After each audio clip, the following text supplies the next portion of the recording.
with penalties of imprisonment and or a fine of up to $16,500. She recommended the strengthening of institutional accountability and university reform. We created the National Student Ombudsman, was established this year, with strong investigative powers, same as those of a Royal Commission. We conducted the review of the Tertiary Education Quality and Standards Agency, has commenced, and that review consultation power was released by the Minister in September, with responses due in October. Special Envoy is also progressing with administrative support from the Department of Home Affairs, a university report card evaluating university measures to promote inclusivity for Jewish students and staff. Recommendation 3.3 was on education awareness and public discourse. We've allocated $4 million to expand the social cohesion work of Together for Humanity in schools. Recommendation 3.5 was the enhanced protection of Jewish communities through physical security measures, and I've commented on the further extension of that we are putting in place. Recommendation 3.9 was reviewing and strengthening migration and citizenship matters, and the Department of Home Affairs is undertaking a review of relevant training packages to strengthen modules on assessing whether an applicant's conduct involves inciting or promoting hatred and ensuring coverage of vilifying behaviour directed at any group. Recommendation 3.12 was support for Jewish communities' cultural, social and religious life while ensuring safety and security. We've committed grant funding, which we announced in January, including $8.5 million to upgrade the Sydney Jewish Museum, 4.4 for the National Holocaust Education Centre in Canberra, an additional $2 million to the Holocaust Institute of Western Australia, and we committed $18 million to the Jewish Arts Quarter in Melbourne. We'll continue to work at the levels with the Envoy, including the number of the recommendations, of course, for state governments to implement as well. Paul? Why did ASIO's interest in the AFRAM not raise red flags that would prompt a re-evaluation of the father's licence to have 6 guns? And when you talk about introducing more checks and balances, clearly in that situation, would you say that the gun licence should be revoked? Well, what's important is that the authorities be enabled to do their work. That's what we have done. I've reported to you accurately ASIO's advice, including the timelines, which were done in 2019. The assessment was made because of the son's associations that he had at that time, and the investigation went for a period of 6 months. They closed the file, they didn't tell anyone, they didn't ask about guns. What are the associations of concern? Who is the association? Well, that's a question with respect to for the ASIO Director General, but it was people he was associated with rather than things that he himself had done. ASIO closed the file, hang on. tell anyone else? Hang on, one at a time, please. Can we hear from Home Affairs Minister Sure. that you're able to expand on those associations? Well, no, it's the exact same answer that the Prime Minister just gave, that the assessment of ASIO was with respect to his associations rather than at that point there being a personal motivation from him. ASIO closed the file and didn't tell No, you're making a whole lot of extra assumptions. We've given you the information, and that's what we've given you. ASIO makes decisions as to what can be provided. We provided that with you.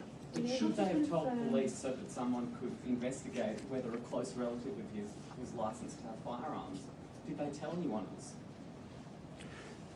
I've got full support for our security agencies, and part of making sure that they can do their job is making sure that information is brought out in the way in which we are doing it right now. Are his other family members being investigated? Just Are his other family members being investigated? I beg your pardon? Are there other family members being investigated?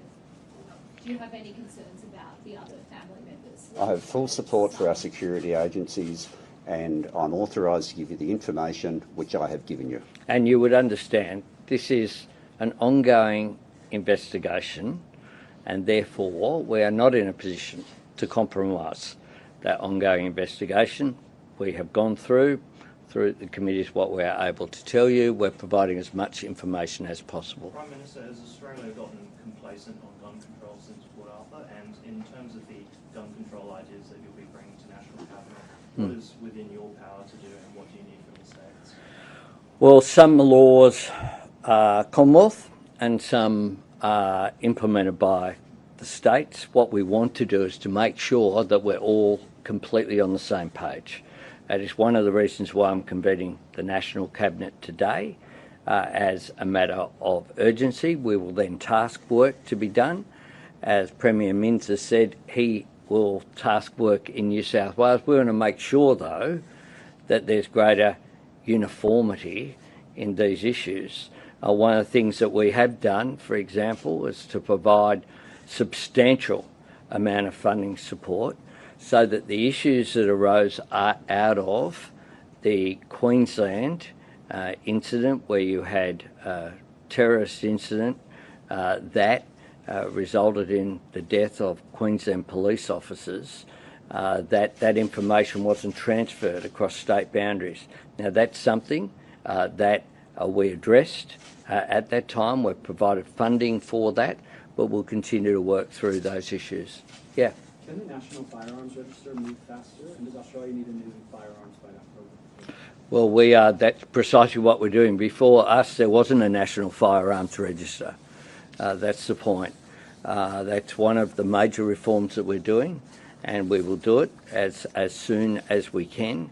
In some cases, some state jurisdictions still had paper identification. That was what we were dealing with. Now, we are responding in a really practical way. If there's more that can be done, we will do it. We will do whatever is necessary. Yep. That's right.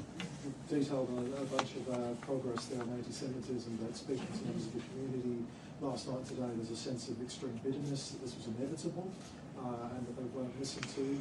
I'd like you to respond to that and this idea that it's been allowed to fester. What can we do now that this has happened to stamp that out and make sure that that community feels safe? Well, the community are going through a terrible time. This is an incident that is aimed at, by definition, terrorism is aimed at creating fear in the community. You have these two individuals who have engaged in a horrific act, one that is completely out of place with the way that Australia functions as a society. And it contrasts with the actions of police who rushed towards Bondi, the actions of Ahmed, who took the gun off that perpetrator at great risk to himself and suffered serious injury as a result of that, and is currently going through operation today in hospital. At the best of times, what we see is Australians coming together. And what I want is for Australians to come together, for this to be reinforcing the need for us to promote national unity. And that is critical. There is no place in Australia for anti-Semitism. There is no place for hatred, and people who were exercising their right to express their faith through Hanukkah had every right to expect that they could do that in peace and with a joyful celebration, which is what it's aimed at. Thank you very much. Can you reconcile how they blame it on having done more?